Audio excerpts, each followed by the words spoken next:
A'udzubillahiminasyaitonirrajim. Bismillahirrahmanirrahim. Assalamualaikum warahmatullahi wabarakatuh. Alhamdulillahilladzi 'allamal Qur'an khalaqal insan 'allamahul bayan. Asyhadu an la ilaha illallah wa asyhadu anna Muhammadan abduhu wa rasuluh. Allahumma sholli ala Muhammad wa ala alihi wa sahbihi ajma'in, amma ba'd. Para pemirsa sekalian yang dirahmati oleh Allah, untuk kali ini dalam acara Peta Islam, saya ingin menyampaikan satu materi, yaitu iman itu adalah cinta. Mengapa ini saya sampaikan? Karena yang dominan di masyarakat kita memahami iman itu adalah sebagai sebuah kepercayaan. Sehingga orang yang beriman itu artinya orang yang mempunyai kepercayaan di dalam hatinya, yaitu percaya bahwa Tuhan Yang Maha Esa itu ada. Nah, kalau memang pemahaman iman itu adalah kepercayaan, maka bisa dikatakan iblis sebagai makhluk Allah yang terlaknat itu adalah termasuk golongan orang-orang yang beriman atau kelompok makhluk yang beriman. Mengapa demikian? Karena iblis itu pasti percaya bahwa Allah itu ada.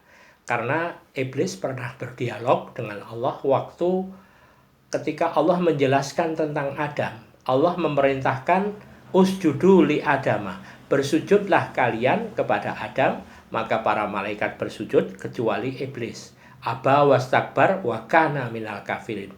Iblis ini enggan, tak mau, dan digolongkan wa kana minal kafirin, termasuk golongan yang kafir atau yang menolak. Artinya apa?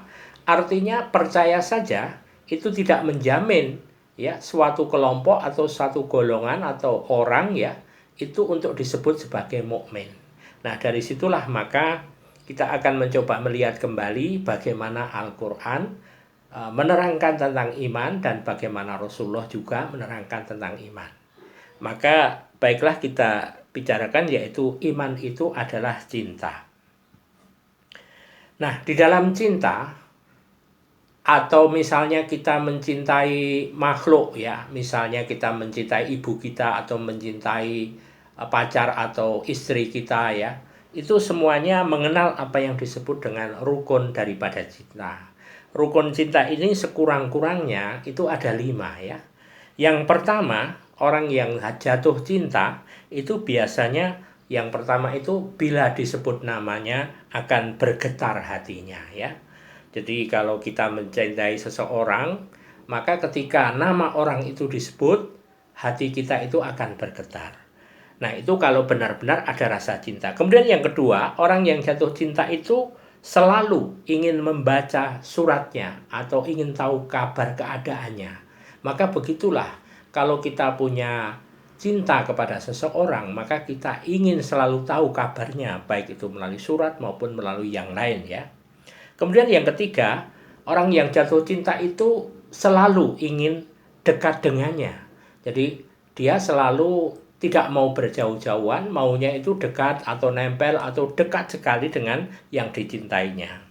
Dan yang keempat, orang yang jatuh cinta itu biasanya tidak ragu-ragu dan rela berkorban untuk yang dia cintai.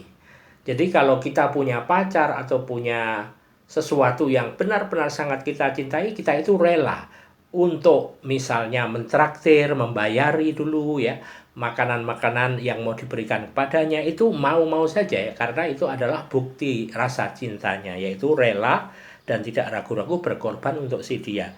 Kemudian yang terakhir itu kapan saja dan di mana saja itu selalu ingat akan dia. Jadi orang yang jatuh cinta itu kapan saja, di mana saja itu selalu ingat akan dia. Baik itu misalnya ke pasar itu dia ingat ya, buka dompet ada fotonya dan lain sebagainya, itu akan selalu dia ingat akan orang yang dia cintai itu. Baik, sekarang akan kita lihat bagaimana Al-Qur'an menjelaskan ini semuanya ya. Misalnya di dalam surat Ali Imran ayat 31 itu dikatakan A'udzubillahi minasyaitonirrajim. Bismillahirrahmanirrahim. Qul in kuntum tuhibbunallaha fattabi'uni yuhibbukumullahu wa yaghfir lakum dzunubakum wallahu ghafurur rahim. Katakanlah, jika kamu benar-benar mencintai Allah, ikutlah aku. Niscaya Allah mengasihi dan mengampuni dosa-dosamu. Allah adalah Ghafurur Rahim. Jadi ini adalah penjelasan yang pertama dari surat Ali Imran ayat 31. Kalau kita benar-benar mencintai Allah, maka kita disuruh untuk mencintai Nabi, yaitu dengan cara mengikuti Nabi, atau istilahnya kita mengenal sebagai ittiba kepada Nabi Muhammad. Niscaya dengan begitu Allah akan mengasihi dan mengampuni dosa-dosamu. Itu ya. Jadi yang diterangkan di dalam surat Al Imran ini, kalau kita mencintai Allah, kita itu mengikuti Nabi Muhammad. Maka kalau kita mengikuti Nabi Muhammad, itulah bukti bahwa kita itu nanti sesungguhnya adalah mencintai Allah, karena Nabi akan menjelaskan ya tentang bagaimana dia mencintai Allah. Kemudian berikutnya di dalam surat Al-Anfal itu dikatakan innamal mu'minuna alladzina idza dzukirallah wajilat qulubuhum wa idza tuliyat alaihim ayatuhu zadathum imanan wa ala rabbihim yatawakkalun. Sesungguhnya orang-orang yang beriman itu adalah mereka yang bila disebut nama Allah, idza dzukirallah, itu wajilat qulubuhum, bergetar hatinya. Ya, bila disebut namanya bergetar hatinya ya. Kemudian dan apabila dibacakan ayat-ayatnya bertambahlah iman mereka. Dan hanya kepada Tuhanlah mereka bertawakal. Nah, jadi di sini kita tahu gejala ya, orang yang cinta itu tampak ya, bahwa apabila disebut namanya itu akan bergetar hatinya. Maka kita sering mendengar ada orang yang mu'alaf atau dapat hidayah itu ketika mendengar adzan disebut nama Allah, ada rasa gimana di relung hatinya itu ketika mendengar Allahu Akbar dan seterusnya dari adzan ya, maka akhirnya dia masuk Islam. Nah, begitu juga orang yang benar-benar beriman kepada Allah ketika dia sedang musafir misalnya, mendengar nama Allah itu disebut, dia akan bergetar hatinya ya. Kemudian apabila tuliyat alaihim ayatuhu, dibacakan ayat-ayat Allah yaitu Al-Quran ya, maka zadathum imanan, akan semakin tambahlah iman mereka, wa ala rabbihim yatawakkalun. Kemudian dengan begitu dia selalu berserah diri kepada Allah atau bertawakal. Jadi orang yang beriman itu bila disebut namanya bergetar hatinya, kemudian ingin selalu membaca suratnya karena bisa mendekatkan kepada yang dicintainya. Nah, Al-Quran itu adalah bukti surat cinta dari Allah Subhanahu wa Ta'ala kepada hambanya ya. Sekarang kita lihat ayat yang lain. Nah, di dalam ayat ini dikatakan am hasibtum an tadkhulul jannata walamma ya'tikum matsalul ladzina khalau min qablikum masathumul ba'sa'u wadhara'u wa zulzilu hatta yaqular rasulu walladzina amanu ma'ahu mata nasrullah ala inna nasrullahi qarib. Jadi ini sebuah pertanyaan ya yang sifatnya retoris ya. Apakah kamu mengira bahwa kamu akan masuk al-jannah ya, atau masuk surga padahal belum datang kepadamu cobaan sebagaimana halnya orang-orang yang terdahulu sebelum kamu. Mereka ditimpa oleh malapetaka dan kesengsaraan serta digoncangkan dengan macam-macam cobaan, sehingga berkatalah Rasul dan orang-orang yang beriman bersamanya, bilakah datangnya pertolongan Allah? Ingatlah, sesungguhnya pertolongan Allah itu amat dekat. Nah, di sini dalam surat Al-Baqarah 214 ini Allah mau menjelaskan orang yang beriman itu akan mendapatkan ujian, ya, mendapatkan cobaan, yang cobaan itu akan bisa menggoyangkan hatinya. Kalau benar-benar beriman, dia akan tetap teguh ya untuk beriman kepada Allah. Nah, oleh karena itu, kalau orang beriman baru diuji sedikit saja kemudian terus bersangka buruk kepada Allah, nah maka imannya ini adalah iman yang belum berkualitas. Nah, kemudian kita lihat di dalam surat Maryam 96, innalladzina amanu wa amilus sholihat sayaj'alulahumur rahmanu wuddan. Sesungguhnya orang-orang yang beriman dan beramal saleh, kelak Allah yang Maha Pemurah akan menanamkan dalam hati mereka rasa kasih sayang. Jadi orang-orang yang beriman ini satu sama lain ya, itu akan tumbuh rasa cinta mencintai satu sama yang lain ya. Allah menerangkan sebagai wudan, atau kalau dalam bahasa yang lain itu, kalau dalam rumah tangga itu mawaddah warohmah itu ya, wadah itu ya. Jadi saling melembutkan hati untuk berkasih sayang satu sama lain. Itu kehidupan innamal mu'minuna ikhwah. Sesungguhnya komunitas orang-orang mukmin itu selalu dipenuhi oleh persaudaraan ya. Nah, kemudian diterangkan lagi di dalam surat Yunus ayat 24, innama masalul hayatid dunya kama in anzalnahu minas sama'i fahtalato bihi nabatul ardi mimma ya'kulun nasu wal an'amu hatta idza akhadatil ardu yukhrufuha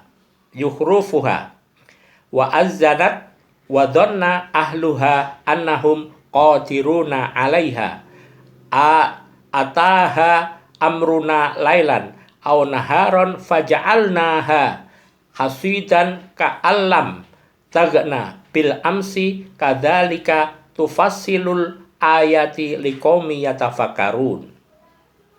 Sesungguhnya perumpamaan kehidupan duniawi itu hanya seperti air hujan yang kami turunkan dari langit, lalu tumbuhlah tanam-tanaman bumi dengan subur karena air itu.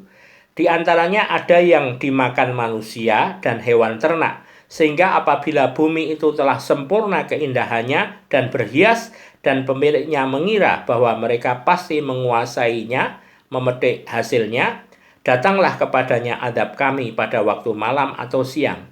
Lalu kami jadikan tanamannya itu seperti tanaman yang sudah disabit, seakan-akan belum pernah tumbuh kemarin. Demikianlah kami menjelaskan tanda-tanda kuasaan kami kepada orang-orang yang berpikir.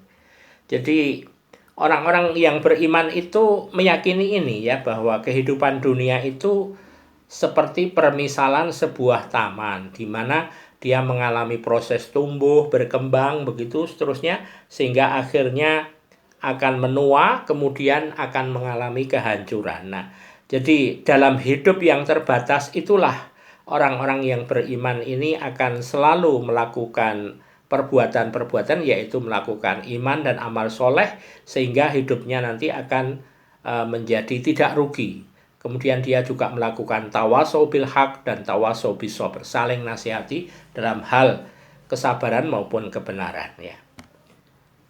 Nah, dari berbagai ayat sebetulnya banyak sekali ya, ini hanya saya tunjukkan sedikit saja. Itu nanti diharapkan akan muncul sikap-sikap yang orang beriman itu akan selalu tawakal ya, kemudian selalu sabar ya, kemudian selalu syukur, selalu berbuat ihsan, ikhlas, takwa dan ikhtiar ya. Dari 7 sifat inilah yang akan menjadi karakter building dari orang-orang yang beriman. Baik, dan akhirnya akan kita simpulkan dari tadi ya, kita kembali ke pertama, bahwa iman itu sesungguhnya mirip dengan rukun-rukun cinta ini. Misalnya tadi sudah dikatakan, bila disebut nama bergetar hatinya. Kalau kita disebut nama Allah ya, kita bisa menilai hati kita bergetar tidak. Kalau bergetar, nah itu ada benih iman dalam hati kita. Kemudian kita ingin selalu membaca suratnya enggak? Membaca katakanlah Al-Quran gitu ya. Kalau ingin selalu membaca suratnya, itu ada benih-benih cinta. Kemudian selalu ingin dekat dengannya enggak? Ingin taqarrub ilallah enggak? Kalau ingin selalu berdekat-dekat kepada Allah, maka ada cinta di dalam diri kita. Kemudian kita ragu-ragu enggak, rela berkorban enggak terhadap Allah ya. Artinya kita selalu berinfak, sedekah ataupun berzakat ya. Kalau kita selalu ingin begitu, maka kemudian kita melakukannya, maka itu masih ada benih-benih iman. Kemudian kapan saja dan di mana saja selalu ingat akan Dia. Jadi dalam melakukan apapun kita selalu berdoa untuk mengingat kepada Allah. Nah, itulah sekelumit tentang iman itu cinta. Mudah-mudahan apa yang saya sampaikan ini bisa membawa manfaat Dan kiranya cukup sekian. Wabillahi taufik wal hidayah. Wassalamualaikum warahmatullahi wabarakatuh.